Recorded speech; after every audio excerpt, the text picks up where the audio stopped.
ጤና ይስጥልኝ የተከበራችሁና የተወደዳችሁ የኢትዮ አውታር የዜና ተከታታዮቻችን፣ ቀዳሚና ወቅታዊ መረጃዎችን የምናደርስበት የዕለቱ የዓለም አቀፍ ትንታኔ ዜናዎችን ተጀምሯል። ዛሬ በስፋት የምንመለከተው ጉዳይ መላው አፍሪካን እያስቆጣና ልብ እየሰበረ የሚገኘውን የዜጎቻችን ጉዳይ ነው። የዓለም ነጻነት ተምሳሌት የሆኑት የኔልሰን ማንዴላ ሀገር ደቡብ አፍሪካ ዛሬ በሀገሪቱ ላይ አሳፋሪ ተግባራትን መፈጸሟን ቀጥላበታለች። አፍሪካን እንደ ቅርጫ የተከፋፈሏት ገዢ የአውሮፓን ሀያላን ለጥቁር ሰዎች ያላቸውን ንቀትና መጠየፍ በትንሹም ቢሆን እያስተካከሉበት ባሉበት በዚህ በ21ኛው ክፍለ ዘመን ጥቁር አፍሪካውያን ጥቁር ወንድሞቻቸውን እያሳደዱና እየገደሉ ይገኛሉ። በተለይም ደግሞ ለአፍሪካ አህጉር ነጻነት የአርአያነት ተግባር የፈጸመችና እነ ኔልሰን ማንዴላ ለደረሱበት የከፍታ ቦታ እንዲበቁ የረዳችው የኢትዮጵያ ዜጎች ዛሬ በደቡብ አፍሪካ ምድር ሲታደኑ፣ ሲገደሉ፣ ንብረታቸው ሲዘረፍ መመልከት ባጎረስኩ ተነከስኩ የሚለውን የሀገራችን አባባል ያስታውሳል ይላሉ ብዙዎች። ለመሆኑ በደቡብ አፍሪካ የሚኖሩ ኢትዮጵያውያን ስለምን የዚህ አሰቃቂ ጥቃት ሰለባ ይሆናሉ? የማይነገረው ሚስጥር ምንድን ነው? በጥልቀት እንፈትሸዋለን።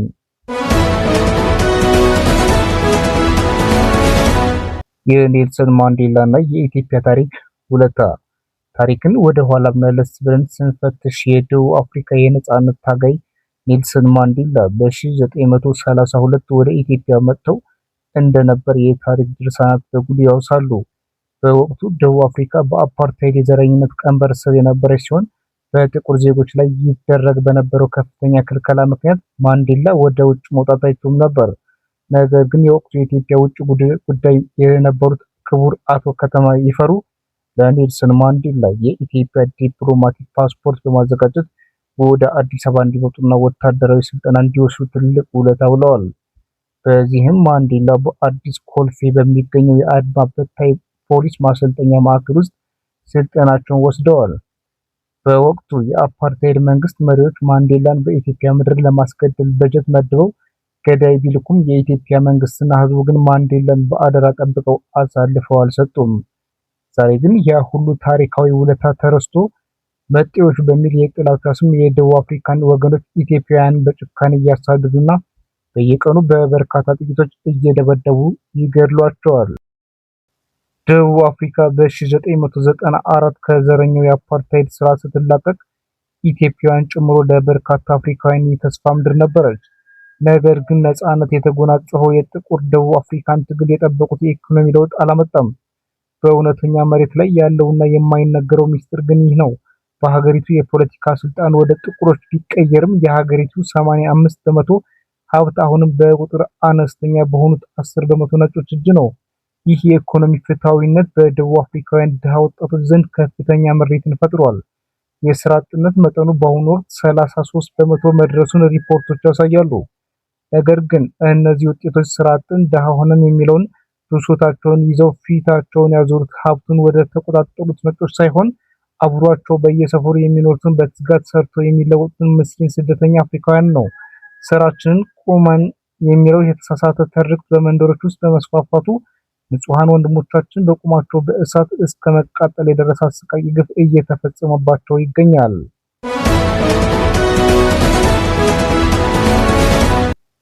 የታቦ ቤኪ ጠንካራ ትችትና የመንግስት ክህደት። የፕሬዝዳንት ሲራል ራማፎዛ መንግስት ችግሩን አምኖ ዘላቂ መፍትሄ ከመስጠት ይልቅ ይህ የውጭ ዜጋ ጥላቻ ሳይሆን ተራ ወንጀልነት ነው በማለት ክስተቱን አሳንሶ ለማሳየት እየሞከረ ይገኛል። የጋና መንግስት በዜጎች ላይ የደረሰውን ጥቃት ተከትሎ የአፍሪካ ህብረት ጠንካራ እርምጃ እንዲወስድና አጣሪ ቡድን እንዲልክ በይፋ ጠይቋል። የቀድሞው የደቡብ አፍሪካ ፕሬዝዳንት ታቦ ቤኪ በዚህ ሳምንት በኬፕ ታውን ባደረጉት ንግግር ይህን የተሳሳተ የመንግስት ትርክት አጥብቀው ተቃውመዋል። ታቦ ቤኪ እንዳሉት የሀገሪቱ የኢኮኖሚና የማህበራዊ ችግሮች መንስኤ የመልካም አስተዳደር ውድቀት እንጂ ምስኪን ስደተኞች አይደሉም።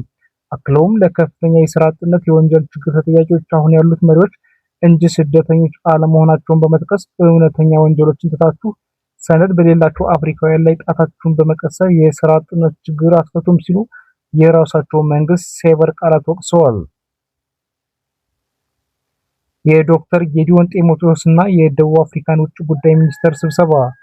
ባለፈው ወር ብቻ በሺዎች የሚቆጠሩ ስደተኞች ከቀያቸው የተፈናቀሉ ሲሆን የበርካታ ኢትዮጵያውያን ሱቆች በጸጥታ ኃይሎችና በነውጠኞች እየፈረሱና እየተዘረፉ ይገኛሉ። ከዚህም በተጨማሪ ህገወጥ የሰዎችና አዘዋዋሪዎች፣ ደላሎች ዜጎቻችን እያገቱ ሰብአዊነት በጎደለው ሁኔታ ስቃይ እያደረሱባቸው ነው። ይህን ተከትሎ የኢትዮጵያ የውጭ ጉዳይ ሚኒስትር ዶክተር ጌዲዮን ጢሞቴዎስ በብሪክስ የውጭ ጉዳይ ሚኒስትር ጉባኤ ጎን ለጎን በደቡብ አፍሪካዎቻቸው ሮላንድ ላሞላ ጋር በጉዳዩ ላይ በጥልቀት ተወያይተዋል። በውይይቱም በደቡብ አፍሪካ የሚገኙ የኢትዮጵያውያን ደህንነት ለመጠበቅና ስጋቶችን በጋራ ለመፍታት የሚያስችል ስምምነት ላይ መድረሱን ተገልጿል። የውጭ ጉዳይ ሚኒስትር ቃል አቀባይ አምባሳደር ነቢያት ጌታቸው እንዳብራሩት በኢትዮጵያና በደቡብ አፍሪካ ባለስልጣናት መካከል በተደረገው ውይይት መሰረት በጥቃቱ ዙሪያ ምርመራ የሚደረግ የጋራ አጣሪ ቡድን ለማሰማራት ስምምነት ላይ ተደርሷል። የኢትዮጵያ መንግስት አዲስ አበባ የሚገኘውን የደቡብ አፍሪካ አምባሳደር ጠርቶ ማብራሪያ የጠየቀ ቢሆንም እስካሁን በመሬት ላይ የታየ ተጨባጭና ዘላቂ መፍትሄ ግን የለም። የነጻነት አባት ኔልሰን ማንዴላ ካለፈ 13 ዓመታት ቢቆጠሩም እርሳቸው ያለ ሙላት እኩልነት የሰፈነባት ደቡብ አፍሪካ ግን አሁንም ህልም ሆና ቀርታለች። የሀገሬ ሰው እውነተኛውን የፖሊስ ውድቀትና የሀብት ክፍፍል ትቶ ወንድሙ በሆነው ጥቁር አፍሪካዊ ላይ ጨካኝ እጁን ማንሳቱ በአህጉራዊ አንድነት ወንድማማችነት ላይ የተረጋገጠ ትልቅ ፈተና ነው።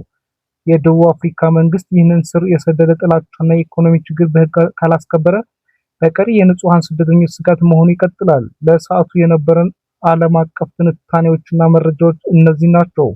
በየጊዜው የሚወጡ ትኩስና ሰበር መረጃዎችን በፍጥነት እንዲደርሷችሁ የኢትዮ አውታር ቻናላችን ሰብስክራይብ ማድረግ እንዳትረሱ። እስከ ቀጣዩ የዜና እትም ድረስ ጤናና ሰላም ለሀገራችን ይሁን።